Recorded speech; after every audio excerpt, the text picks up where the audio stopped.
Welcome, I'm Grant, and this is BINBUSTER, where I buy, watch, and review budget bin movies for you. Today's movie is none other than that independent film channel's very own Centigrade.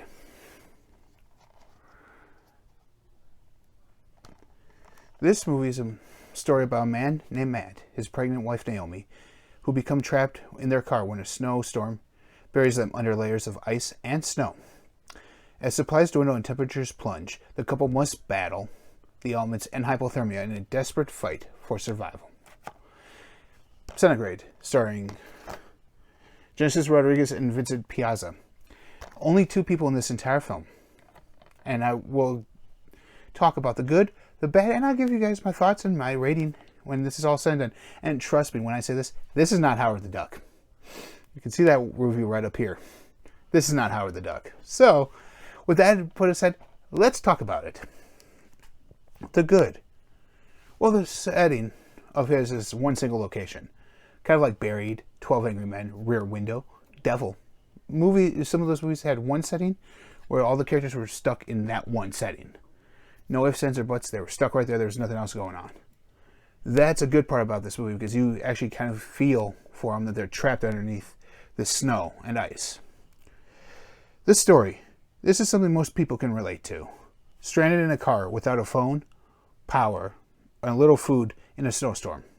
I don't know about you, but snowstorm said if it's going to be bad, I don't drive out. But if I'm caught in a snowstorm, I pull over, see if it clears up. If it doesn't look like it's clearing up, I continue on to try and maybe make it home or to a hotel for the night.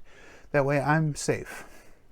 I don't pull off on the side of the road and just wait out a snowstorm like it did here. Some say the story is a little slow and boring, but a natural disaster trapped style movie like this, it works very well. Just a single setting, the story. The wife is an author, so she's a writer. They're going to one of her writing gigs in Norway, I think it was. Yeah, in Norway. And a snowstorm hits, they pull over the side of the road, and the next morning they wake up, they're buried in snow. And as the days progress, yes, I say days, only two vehicles ever come on the side of the road, but beyond that, snow becomes ice, and they run out of food, they run out of water, phones start dying, so they have no way of communication at all. Which makes it kind of believable, which is a based on real events movie. In that aspect, this works very well. Some things in the story from 2002 were changed. Not too much. Like the baby wasn't born yet, but in 2002, the baby was about 3 to 6 months old. So that was changed just because I thought it was a little bit more dramatic in effect that way. It worked so. And the husband, Matt, doesn't die in the actual story. He survives. But in this one he dies to add, like I said, a little bit more suspense to tell a more suspenseful story. I mean, for the single setting, this all is believable of it really happening. There are actual accounts online, you guys can look them up, of people getting trapped in snowstorms like this and stuff like this actually happening and people actually surviving. It's called the igloo effect. I don't know if you guys have ever seen an igloo. It's usually made out of snow and ice, melted snow to make ice. And not necessarily melted, but it's chilled to make it there, and it actually causes warm temperatures in there. So that's why all the Eskimos survive. They live in igloos. It's a real thing. Look it up. That's kind of how they're determining their survivability in this car. It's because of the igloo effect, as they call it. Naomi and Liv, the baby, get out of the car and eventually get rescued because when she gets out of the car, she actually wanders to the next town. Matt, the husband, dies in the car due to hypothermia. You don't have food. Your windows are... You have a busted out window because you're trying to break out the ice. So, yeah, hypothermia sets in. You can only survive so long with that. She survived because of body heat from Matt, as well as the baby. A little body heat there, but, I mean, as soon as the baby was born, there wasn't many days until she got out. The bad side of this movie. The setting. don't get me wrong, the story was great. The setting of this is bad. They're on the side of the road. Oh, snowplow comes, plowing the road. You don't see this big lump of snow sitting right there in the shape of a car. They're banging on the car, saying, help, help, help, help. When they hear it, nothing happens. Another car drives by. Same thing. You don't see the big mound of snow. They're pounding. They don't get rescued. I don't know. If I saw a mound of snow that looked like a car, I know I would stop, see what it was all about. They're the only ones on this road. So you know you're not going to hold up traffic if you do this, because you're the only one on the road. And we never get to see how the snowstorm was the night in question when they pulled over. How bad it truly was. I wish I could have seen that just for the sake of the story. But it opens up, they're already in the car, there's already snow on top of it. But we don't get to see that.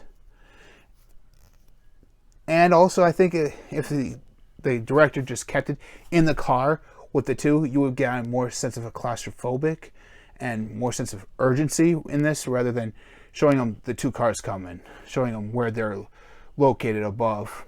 We know they're buried in ice and snow. You don't need to show it to us from the outside. But I understand with the plow and the car coming, I understand that. But I thought that just showing them the car like this and the sense of claustrophobic would be more suspenseful in that aspect. The thickness of the snow and ice is in question here. Because I don't know about you, but if you've ever had a thick bunch of snow over something, try to shine a light through it, you're not going to see anything. Yes, the snow becomes ice when it starts melting, and we know the sun is out because it's daytime. I understand why they did it that way, because you wanted to know day, night.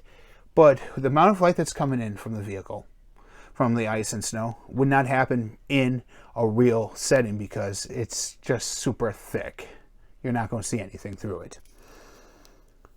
They might have suffocated in the snow that thick because it really wasn't smoothed out. It was just packed down on top of the car. I'm shocked because of how much snow was there, and then eventually turned into ice. It didn't start crushing the car, which would have been maybe a little bit more fun in this movie too, to do it that way. A little bit more research on this aspect would have made it happen. But beyond that, this is actually a pretty good movie. Centigrade is actually a pretty good movie. My thoughts: a single setting, fantastic. Two actors who are not very well known. I had no idea who these people are. Good movie. If you find it at your local stores, my wife and I found this at Walmart. My wife saw the cover and thought it was interesting. It was like $5. She saw the cover and says, oh, that seems interesting. Read the back and she's like, oh yeah, we're buying this. I'm like, okay, I'm glad I did. It's a very good movie. I'll give it about 4 stars. Yes, like I said, this is not Howard the Duck. This is actually a 4-star movie. Some people might not say it is, but I mean, I like these kind of one